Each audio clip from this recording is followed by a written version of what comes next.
Hi everyone, we're about to start. Stay tuned. All right, kids. Thank you so much for coming. I'm always so excited to see all your faces for our speaker series.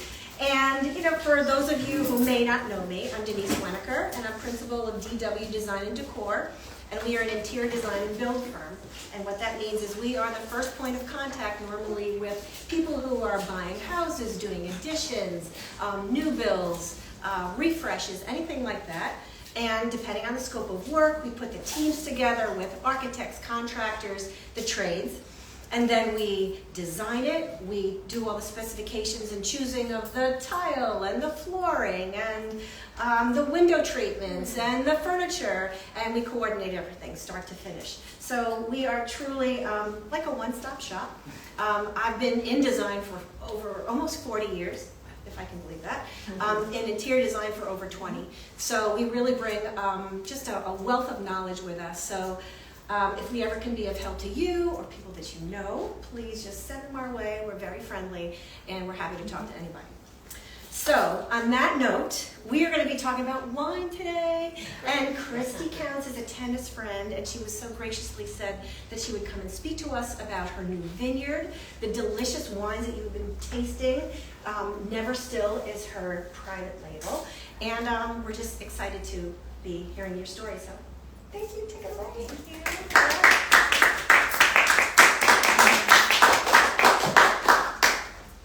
Thank you for having me, Denise. I really appreciate it. I got to come to one of these a month or so ago and really enjoyed myself and learned a lot. So this is kind of a pleasure. And this is also the first time I've spoken about Neverstill or even this project in this sort of format. So we'll see how it goes. You guys can tell me afterwards. But to start out, I would say that I've already had a lot of fun tonight because one of my favorite things and one of the reasons I got into wine, well, I've had a passion for a long time, but I love being part of people's aha moments in wine and sometimes changing people's opinions or opening their eyes or introducing them to new things in wine that maybe they weren't aware of before. And I love that. We've already had some of that here tonight. And I had a lot of those moments, which is what led me here to do this project here in New York today. So we're going to talk about that and how we got here. And I haven't practiced this presentation. I'm just living it. So, we'll see. You're doing great. But starting out, I kind of got into wine when I was in college. And I started drinking pink boxed Franzia wine in college. My other beverage of choice was vodka and Diet Coke. But luckily my parents were into wine and they had a famed vintner from Frog's Leap. His name is John Williams, and he came and did a wine dinner where I'm from in Oklahoma City, and that was the first time I was exposed to really good wine, and I was like, wow, this is fascinating. And that was the moment, the pivotal moment that I realized that wine was way more than a box. And that there was something there and a story to be told and really interesting people behind these stories. So flash forward, it's been a passion for me my whole life, but it's always been kind of a side note, and our plan was to start a winery in this chapter of my life, second career for me, in California, and that was always our goal. In fact, right now we should be in California having a winery. But it was really interesting because I started to explore the Finger Lakes, and at that time, like many people here, were not aware that there was really excellent wine being made in the Finger Lakes. So I was exploring that, but I hadn't given up my California dream. We were looking at properties even 4 years ago in California, and what happened was climate change. Properties that we looked at then set on fire. Vineyards that I know and wines that I love couldn't produce their fruit because they had smoke damage. The drought was really problematic, and of course the politics in California are kind of a mess too. So I was like, wait, what are we doing here? Because climate change is really changing the wine world as a whole. And at that same time that I was learning this, I was also starting to study formally because I knew I wanted to do something in wine, but to be at my age and start a whole new career, I needed some street cred. I had a lot of street cred in my old career, but I had none in wine other than being a passionate wine lover. So I went back to school for 3 years during COVID to the Wine Spirit Education Trust certification, and it's done through the International Wine Center in Manhattan. And so I was going back and forth to Manhattan. I spent 3 years working my way up through. Now I'm advanced certified, and I'm one class shy of what would be a PhD in wine education. So I figured if you're going to go and start a vineyard and a winery, you have to have people take you seriously. So I did that, and while I was doing that, I was learning more about what climate change was doing to wine regions around the entire world. Regions that are very arid and warm climates like Chile, South Africa, California, are really struggling, and their future is extremely uncertain. While that's happening, there's regions in England and in Canada and New York, the East Coast, where the climate change is actually enabling them to ripen grapes to degrees they couldn't do that before. And so all of a sudden those places are improving while other places are not. And I'm kind of a person who likes to be a little bit more on the cutting edge, like, rising tide, and not, it's all of a sudden California sounded kind of boring. I was like, wait, New York's doing really cool stuff out there, and the more wines I'm seeing up there and the more talent that's moving into the area, I'm like, this is really exciting, and I want to help be an advocate for what's happening and help bring awareness to what we have right here in our own backyard. And COVID changed New York wine too, because people couldn't travel internationally for wine anymore, or really anywhere, but lots of people in New York and tri-state area traveled up to the Finger Lakes and discovered it. And so since then, it's just been like this. So that's kind of how that happened. We decided in 2022 to literally just get up the California thing, which I can't be more thrilled about as I watched all the fires that are happening there now. And we didn't mean to buy a vineyard, but it just happened because we realized it was very hard to, secure grapes in kind of a Burgundian style, which is called negociant, where you actually go and purchase grapes from growers and then make the wine and bottle your wine. I realized we wanted to be able to control the farming, which is incredibly important to having high quality grapes. So we bought this little vineyard, Hidden View Vineyard, in 22, and we've been farming it since then. And then our flash forward to here we are now, and we hired our team and we made our wine and we released it 7 weeks ago, and now it's in your glass. Wow. So that's kind of the timeline. I am certainly self-aware enough to know that I, even with my credentials, am nowhere near able to make the kind of quality of wine that you have. I know that Donnie has some experience making wine, but I had no experience making wine. So we actually hired Nova, and so she's actually the first female master of wine winemaker in the United States. So what that means is, to put this in kind of simple terms, like my credentials that I'm almost finished getting, there's 10,000 people in the world that have that. Her credentials for Master of Wine, there's only 400 people in the whole world that have it. Wow. So she's based in the Finger Lakes. She has her own winery up there, and then she also has a winery in California, and then she does consulting winemaking. And so she has joined our team, and she's awesome. And so she is why this wine is so awesome in your glass. But I wanted to make sure that we did this right from the beginning. If I'm going to go out there and celebrate New York wines and get people to get excited about the region, the wines had to back up what we were talking about. And then we hired Bryce Liana and Grace Bartlett. Those two people you will see when you come and visit our tasting room, which I'm really excited because I know you're all going to come. And that's who will be welcoming you. And hopefully Kenrick here will also be welcoming you too at some point. We're going to try to bring him on certain weekends and part-time basis, right, Kenrick? Yep, excited.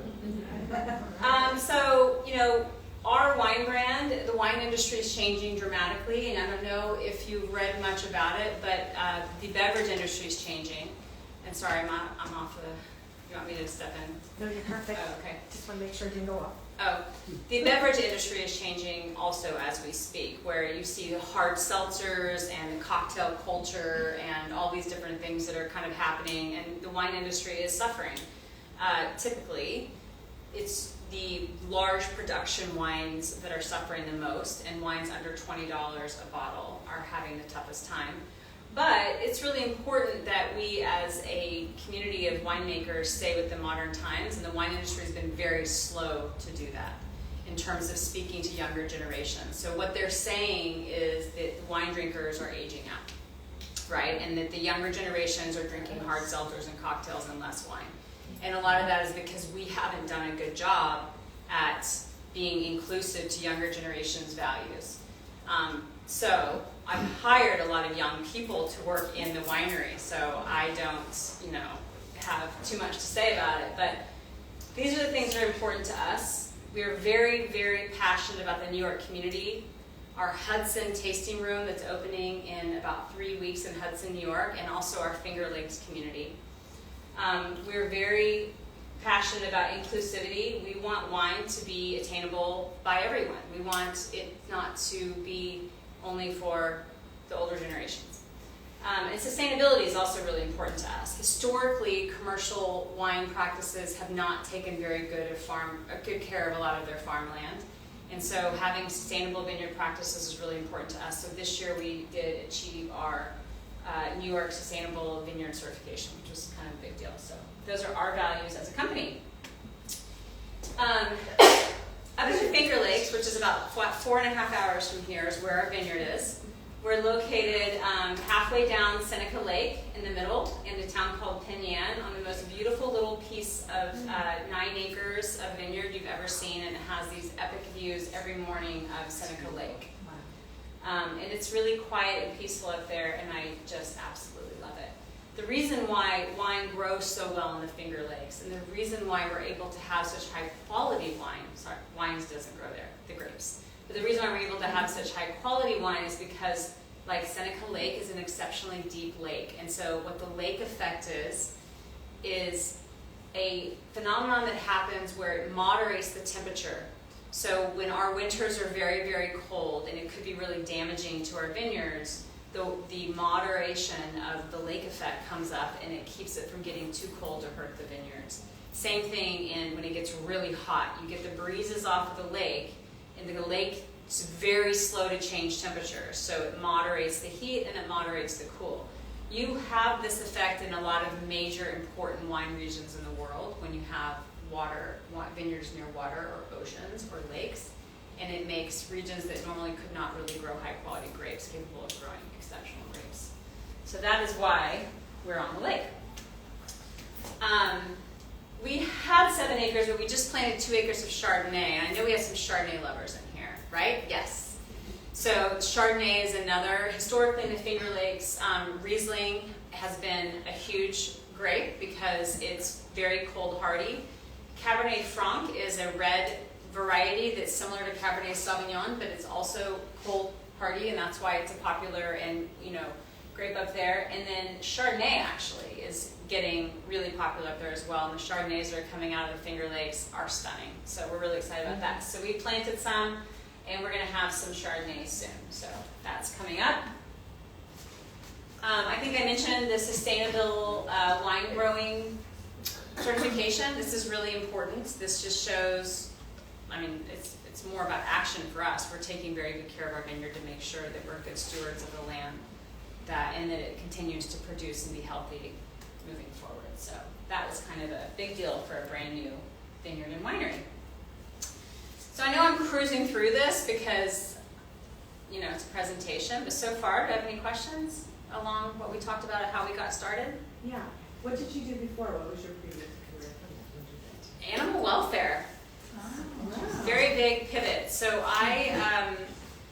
animals are my other big passion in life. So I founded a number of animal welfare nonprofits. So I was founder of the Oklahoma Humane Society, and then a lot of the Right Horse Initiative, which is a national horse welfare initiative that now the ASPCA acquired, and they run it, and it's their horse-facing programs, and a number of other kind of animal welfare stuff. So I worked locally and then also nationally.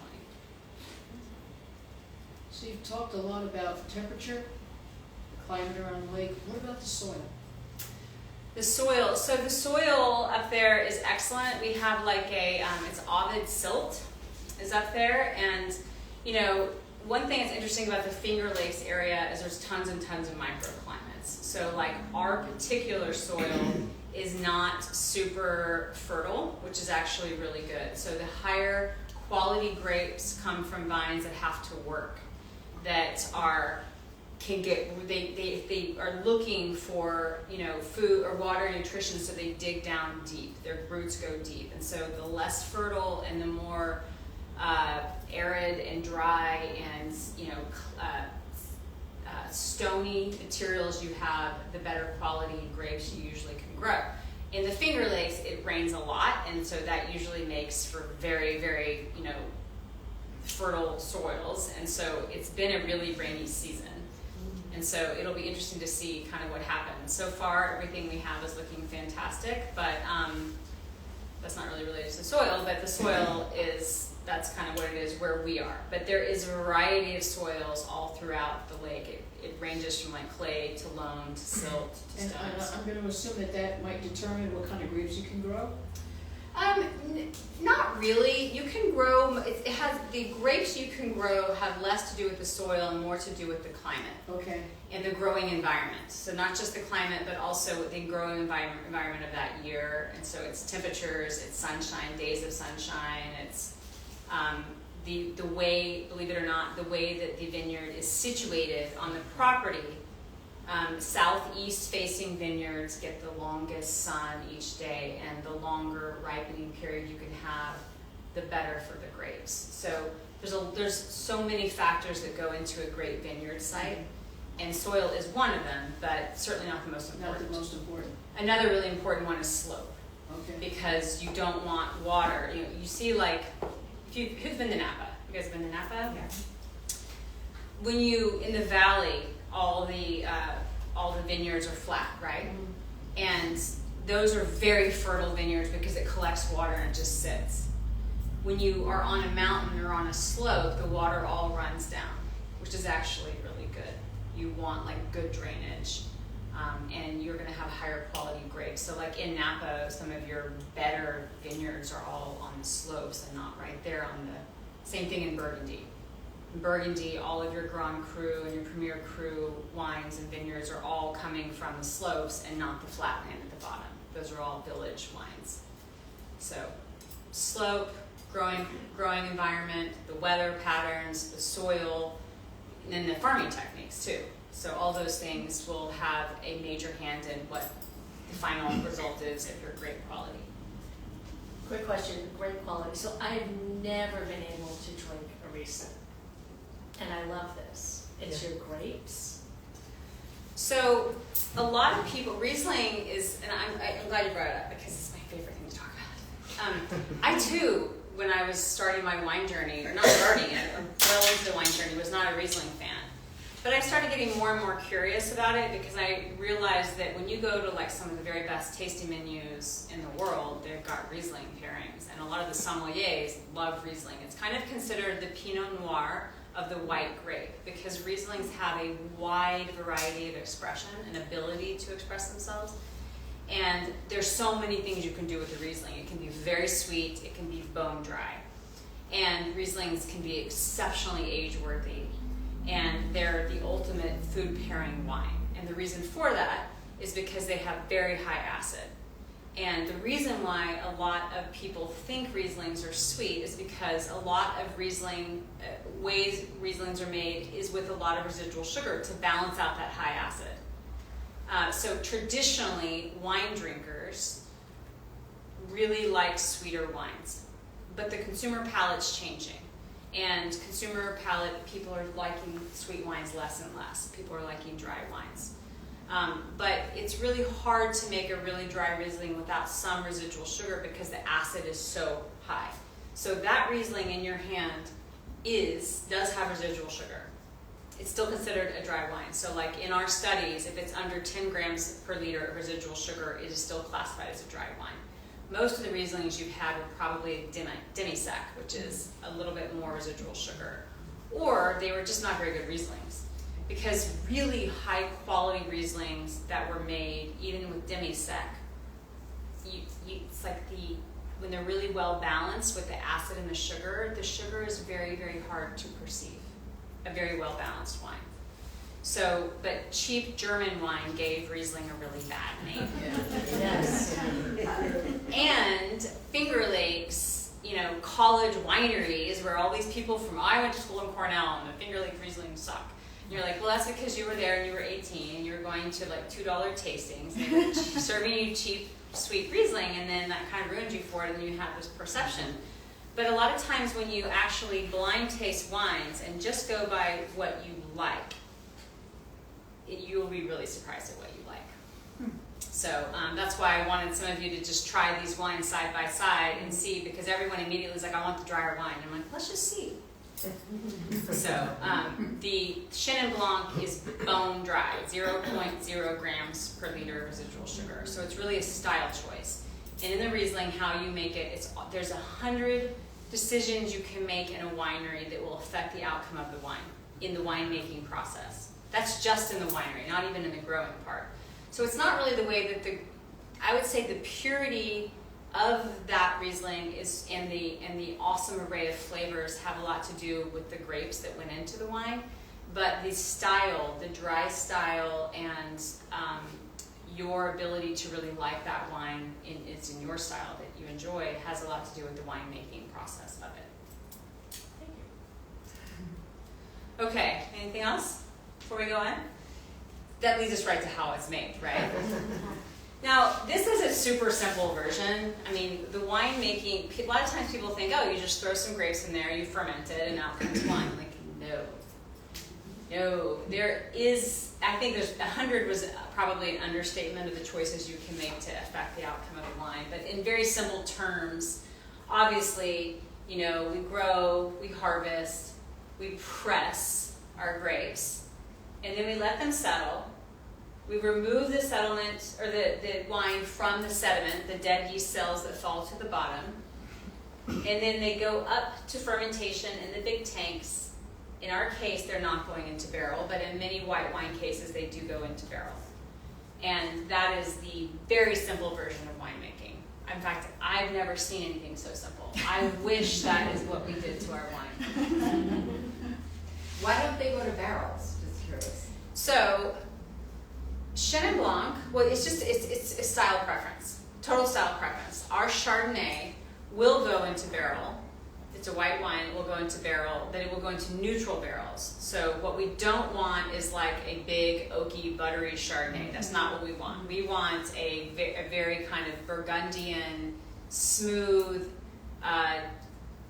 more aromatic. It doesn't have all of the features that are imparted on a wine from new barrels. Neutral barrels, however, do allow some oxygen to get into the wine, and it rounds off some of the edges, okay? It makes it a little bit like a softer mouthfeel and a little bit more rounded wine. The Chenin Blanc that you tasted was all stainless steel. Most Chenin Blancs are done in neutral oak, and they don't have that crazy awesome aromatics that the Chenin Blanc has. People are going nuts over our Chenin Blanc because it's an unusual style of Chenin Blanc done in stainless steel. When you do it in stainless steel, it has no access to oxygen whatsoever, whereas the barrel does let in little bits of oxygen, and that oxygen affects the wine in good ways in some cases, but it does take away all of the aromatics. Not all of it, but it doesn't preserve that fresh, fruity, nose and taste that you will get in stainless steel. So it's very style preference. Oak or no oak is totally a style preference. No rules about it. Any other questions on the white wine making? Okay. This is just a slide on the press. It's these machines are big, and as I've learned, they're very expensive and hard to clean. So we don't actually own our own winery. We do what's called custom crushing, which is common for small wineries. You basically rent out space in a much larger winery. You have your own team there doing everything, but you're renting their equipment and renting their space. And so it's a pretty common model for a smaller winery. These are pictures of the big stainless steel tanks that, each one of our wines, these are bigger actually than our wines, but there's little stairways and stuff that you walk around and, on top, and you take samples and check it and do things to it. But you'll drain it and leave all the sediment at the bottom and then put it in a new tank. And that's called racking, basically. You're taking off the sediment. The bottling process is really fun. Some of you may recognize the woman in blue. She's one of our tennis partners. I didn't realize what a big day this was going to be for me. I was just like, oh shoot, we got a bottle. So I called like 4 or 5 girlfriends. One of them flew in from Maine. One of them flew in from Colorado, and then 2 came from here. And I know college roommate Denise, and this is my college roommate right there.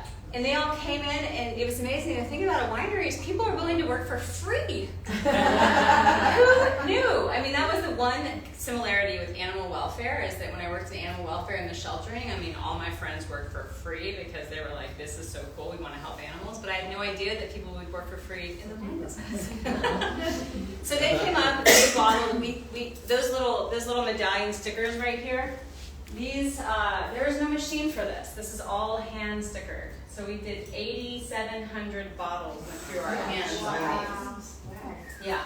And then our reserve Riesling, we're releasing another Riesling that's coming out in the fall, and it has a little overstrip over the top, which was also very tricky. So we did each one of these. But it's really fun. I fed them, I gave them a ton of wine, we listened to a lot of crazy rap music, and it was like, 2 days of it, and we had a total blast. Every one of them wants to come back and do it. Our tasting room that I mentioned, we're opening in Hudson, New York. I don't know if you guys have spent any time in Hudson, but it is so cool. Like, Hudson is, it's just like a tastemaker's town. It's filled with a bunch of really creative people that many of them have moved up from New York City or surrounding areas, restaurants, breweries, antique stores, really cool stuff. So we bought this little historic building right on Warren Street in Hudson. People keep asking me why we picked Hudson, and I wish I had like a really good answer, and my answer is, well, I just always loved it, and I had to figure out a way to spend more time there.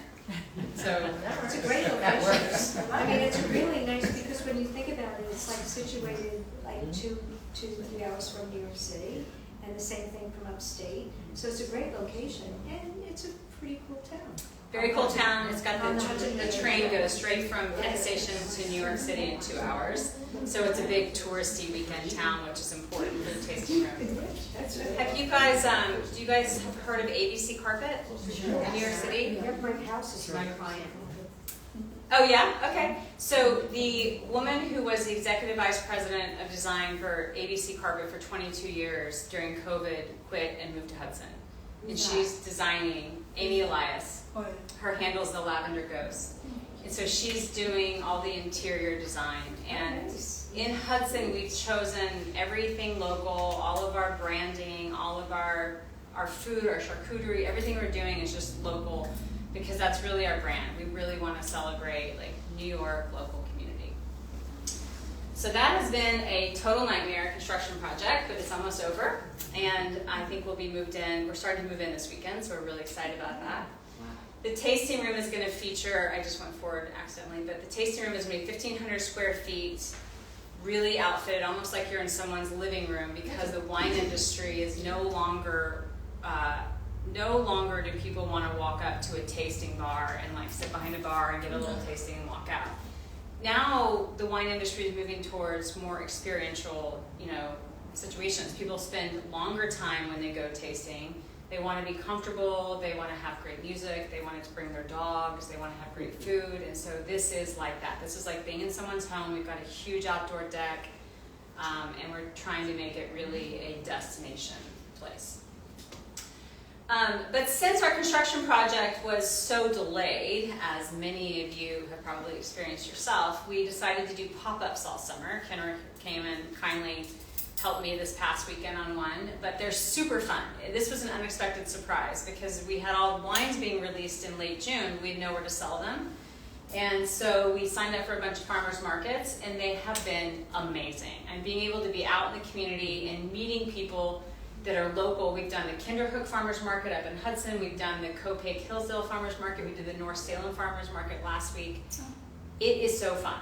And so we're loving that, and it's been a great way to get out and like have people try our wines. And the number of people that walk up and say, oh, New York wines, I don't like New York wines. I'm like, well, just try it. And then they walk out with 4 bottles, and they're like, this is amazing. So I love that. I love it when they change their minds. So that's pretty fun. So that's kind of, yeah, that's where we are. That's our gist of our brand, and it's been a wild ride. A lot of people in this room can attest to my stress levels in the last 2 years, but we've been working on this. This has been a 3-year project. And so to be now here, and the first big hurdle was serving the wines and making sure they were good. And that was really scary, because if anyone's had children, you know that when you have a baby, you're like, oh my God, is my baby going to be ugly? And that's... That was wine, but it works. And then you're like, oh my God, we've spent a lot of time and money on this wine. What if people don't like it? And so the first couple times you pour it, you're like... And so we had a couple of aha moments for me when we came right out of the gate, served it to a number of influencers and wine critics. I was just like, let's just rip the Band-Aid off.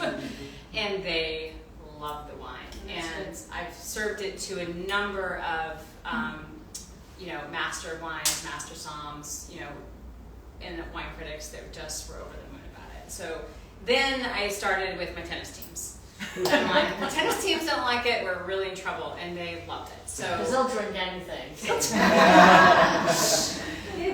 well, I groomed them into Riesling, okay? Because a lot of them, like 2 years ago when we started, were like, no, Riesling. I'm like, try this Riesling. It wasn't mine, but it was a different Riesling. And then I think, getting people more excited about New York wines just to see. But so that's been really fun. And so then once you're past that hurdle of actually knowing that your baby is great, everyone likes your baby, then the fun part comes. Because then when people don't like it, which that hasn't really happened, you're like, that's okay, you don't have to like it, I know it's good.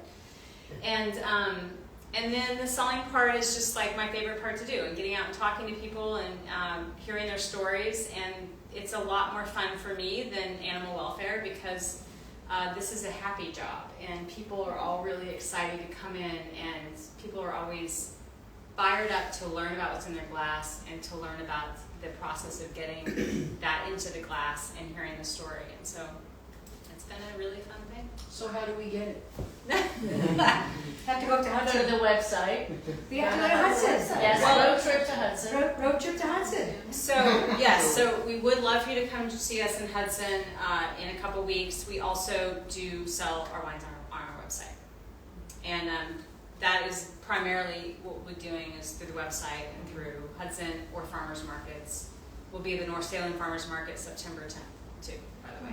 So And you have cards here, right, with the website? I have all the address on it? information up there. Yes, I have all the information up there. Denise, you had a question? I did. So I'm like when I go to the wine store, I love to see the labels, and I love your label, but I'm curious how you came up with the name. Yeah. That's a great It's question. such a great name and a great label. So Neverstill was one of the original names of the Mohican names of the Hudson River. Prior to it being called the Hudson River, it was called Waters That Are Never Still. Oh. And what was interesting about the name is that when I started working with the branding company, I said, this brand, I want it to be dynamic.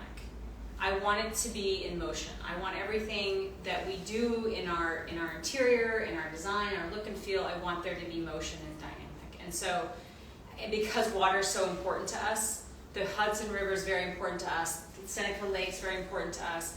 And then when Neverstill came up as an option, I was like, that's amazing, because wine is never still in the bottle. It changes every single day. And people think they put their wine away, but it's evolving every single day. And I also, I would say our company ethos, I do not believe in standing still. And our company is wants to be one that's always pushing forward and doing new and interesting things. We have a lot of plans beyond just making our wine, so that's where the name came from. So I know I'm talking with you over a couple of years, and I've asked how there's the different flavors in the building of each different wine. Do you have, how do you decide beforehand? So you clearly have to pick beforehand how to craft the earth and what you need to do to get certain flavors out of the grapes. How far in advance do you have to plan that before the planting, and the science that goes on to come up with that flavor base that you want it to taste Right. like? Well, so certain varietals are going to have like a flavor profile anyway. So like, that will be very natural for those varietals to exhibit. But the variations can come from all sorts of things. For example, your rootstock. So all of our vinifera grapevines are planted, and that's like the Riesling, but it's planted on a certain rootstock that is disease resistant. And so the rootstock is one clone, and then your grapevine is another clone. And your clones will taste a little bit different and react a little bit different to the growing environment. Subtle changes, okay? So it starts with a clone, and then your selection, your rootstock selection. And then you would, the top of your vineyard may be a little bit different than the bottom because it had a little different micro growing environment. And so that could be a difference. How ripe you let the grapes get, and when you choose to pick, it's going to be a major decision making on terms of if you want your fruits to be fresher and zippier or if you want them to be more tropical, right? So the longer you let your grapes hang, the more tropical your fruits will be because that's the way the flavor profiles will go. So there's a lot of decisions like that. And then when I talked about the stainless steel versus oak, that's another big decision because that will also have a big effect on how the flavors are exhibited. But again, the varietals will have kind of their standard, your Chardonnay is going to have your apple, your Riesling is going to have your peach, there's going to be that, but it can change subtly based upon the decisions that you make in the winery. Did you know in advance, or is it a little bit of a surprise, like when Yeah, do it's you all... do like test crops to? Right. So when you're doing what's really been crazy is like when you're farming a new vineyard, you don't know because we bought this vineyard from an existing, it's only 5 years old, and that's what's really exciting. When this vineyard came up for sale, it wasn't on the market, but our winemaker was like, this is a super high quality vineyard, if we can grab it, we should. But we've never farmed it before. We knew it was producing really good fruit as a very young vineyard. The older it gets, the better it will get. And so we're like, wow, it's only 5 years old now. It's really going to be outstanding, But there's a lot to learn on how your vines are going to react and the flavors they're going to impart. And so this was our first vintage. And that's why it was so scary, because I don't know this vineyard. And none of us have farmed it. And none of us have made wine from this vineyard. And so it is kind of like... But when you're tasting the grapes from the vineyard, you can get a real sense of what that is going to taste like. And if you taste the grapes from a certain clone here, and then you go up and taste it from a different clone, there's really subtle differences. You mentioned wanting to market or be inclusive and market to the younger generation. How are you doing that? So, there has been kind of a conversation that's happening in the broader wine industry right now is that wines have been kind of finer wines, like in our price range. Because our Riesling's $29, our Chenin Blanc's $35. Our Cab Franc is coming out will be $55. Our Chardonnay will be $50, I think. So those are not crazy expensive wines, but they're not inexpensive wines at all, right? So they're considered a market that, has been exclusive to populations in the past. So, you don't have a lot of, 25-year-olds buying $30 bottles of wine. No. You just don't, right? And so also a lot of your minority populations have not been marketed to, right? The Hispanic population's a fabulous, example of that. I mean, it's like, have you ever seen wine companies market to Hispanic populations? No, never. And so it's like, there's a lot of things like that we're like, we need to be advertising in those places. We need to be, letting people know that this is attainable, wine is for everyone. It's not just for certain populations of people. Also, younger generations of people care a lot about our planet, the future, and where their food and their drinks are coming from. That was not so important in our older generations, but it is. And so being very transparent about how we grow the grapes, our sustainability, our goals, our recycling plans, all of those things are really important. the buying locally is really important to younger generations. You know, one of the things about New York wines is like the biggest carbon footprint of the wine industry is the transportation and shipping of wine. That's the biggest damage we're doing in the wine industry. Well, that's interesting. We're shipping wines from Italy and Spain and all this stuff. We actually have really high quality wines right here that don't require all of that shipping expense. So these are the kinds of things we're talking about. Our packaging, we have a lighter weight bottle. A lot of luxury wine bottles are very heavy. When you pick them up, they're very heavy. Sometimes you'll have a bottle of wine and when it's empty, it feels like there's still wine in there because it's so heavy. Our bottles are intentionally very light because the lighter the bottle, the less it costs to ship, the less it costs to transport, and the less energy it uses to make. We don't use the capsules. You know those silver capsules that cover a lot of times the cork? Mm-hmm. All that is for aesthetics.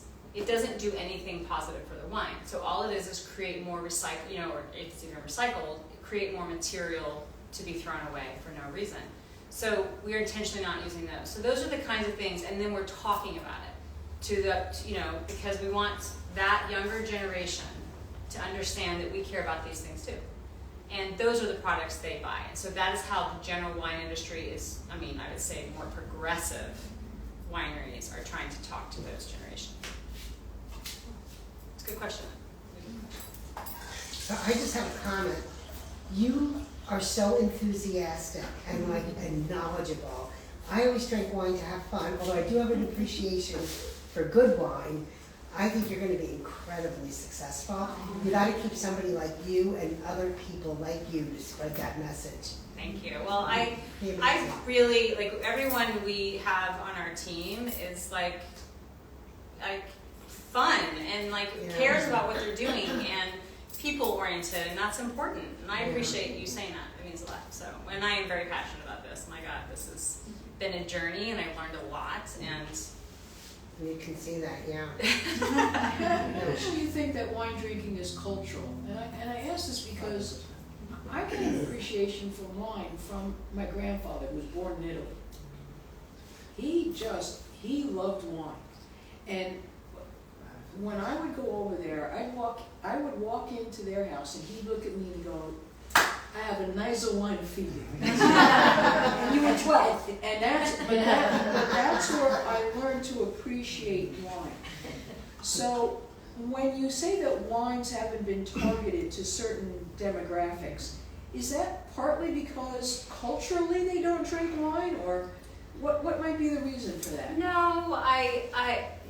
no, not so much. It has more just to do with, just the general way that our world has been in terms of how and who they market to. Yeah. And that's changing. Spending power? Yeah, somewhat, but also just,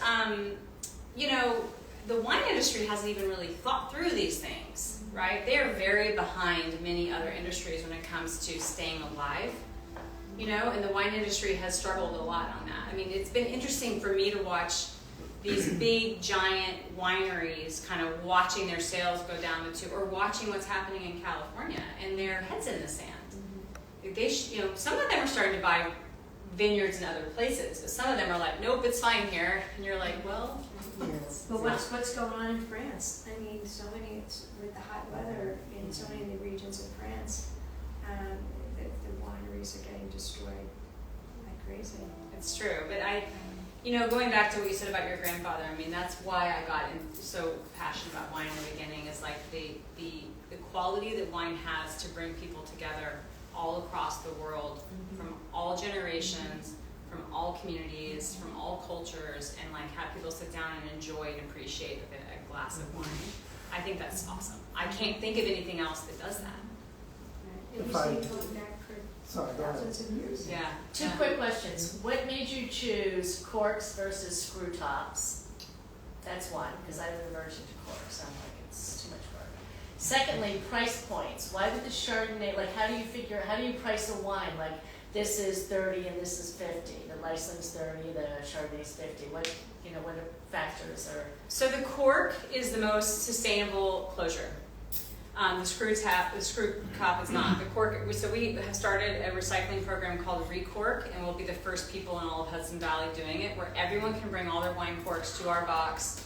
And we might do it here in in Westchester too. And then we are responsible for going and getting this all recycled. So that's why. It's also, I love corks. So that's cork. Our wines are age-worthy, and you cannot effectively age a wine in a screw top more than a couple years. Our wines will be age-worthy past a couple years, and the Rieslings especially will just get better and better every year. So no one's going to put high quality. Now, screw tops are great for wines you're going to drink right away, and you're going to have and drink in less than 2 years. But for something that you potentially want to put down, you wouldn't use it. Right. On the pricing question, it's about how much work went into the wine. So the Chardonnay, for example, we barrel that for 18 months. And then those barrels have to be worked all year long and spun and racked. And so there's a lot more work and finances that go into making the Chardonnay or the Cabernet Franc. When you make a wine like our Riesling, and our Reserve Riesling doesn't come out for another month. But these two wines, we bottle them in March, we release them in late June. So they were all done in tank, and so it was less expensive to make them than to make a wine you're going to put in the barrel. Yeah, yeah, it's a good question. And I think Donnie, do you have a question? Yeah, I just wanted to touch on what she had said before, because as we've spoken, I grew up with wine. So my parents were from Italy, born in Italy. I'm first generation American, and I know winemaking, especially I'm the only one out of my family. I have a big family. I'm Italian as well, obviously. And all my cousins, I'm the only one that still makes wine. We enjoy it, obviously. It's a traditional thing. So culturally, the generations, it's changed. The old school upbringing, all that stuff, traditions have kind of fallen away a little bit. So I'm one of the only ones. So I could say back to the question you asked before, I've got my friends to help me make wine. So it's actually kind of funny, like you would say, getting your friends to label. I kind of rope them in for free to do free labor. And I give them food and wine, of course, but a lot of, at least my generation, I'm 33, and I know wine is not super popular, but I would think as people get older, they've appreciated. I've taught my friends a lot about wine, and they've started to appreciate it as they've gotten older.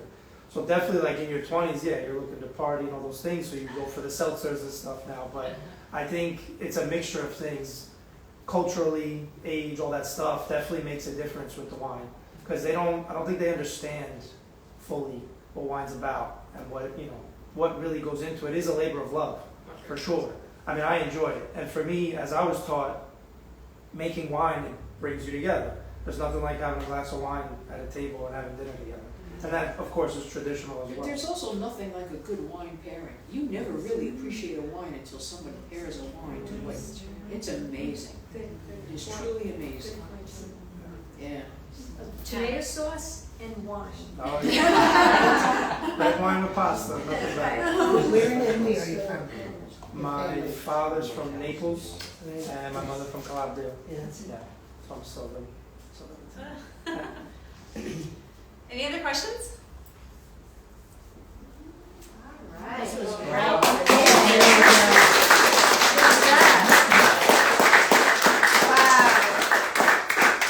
That was absolutely incredible. Yeah, really. So I have to say, should we just get a bus and go up there? When is the opening? I'm already playing that. I know. Absolutely. We're hoping September 6th. Okay, get to see She worked so hard to get straight. the whole time. So this is who was talking before. Oh well, she was out of the thing, but we're going to be, we're all going to come and see you. And we're all going to support you. And I think your story is incredible. Your enthusiasm is infectious. And I think we all like wine. So, And now some people like Rieslings. I know.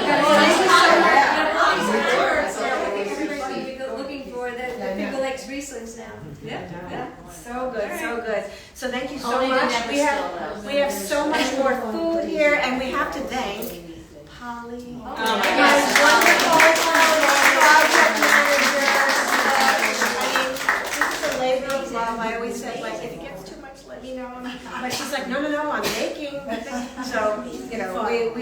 appreciate it so much. So please have some more. There's dessert, there's more wine. I'll take some more out of the back, and just enjoy yourself for. Oh my God, I wish you could be here to see all this. Sorry she was out of the picture, but I didn't realize it. But anyway, I'm gonna go and have some wine. Wish you were here. If you're ever local, join us. And see you next time. We have another great speaker at the end of September. Bye.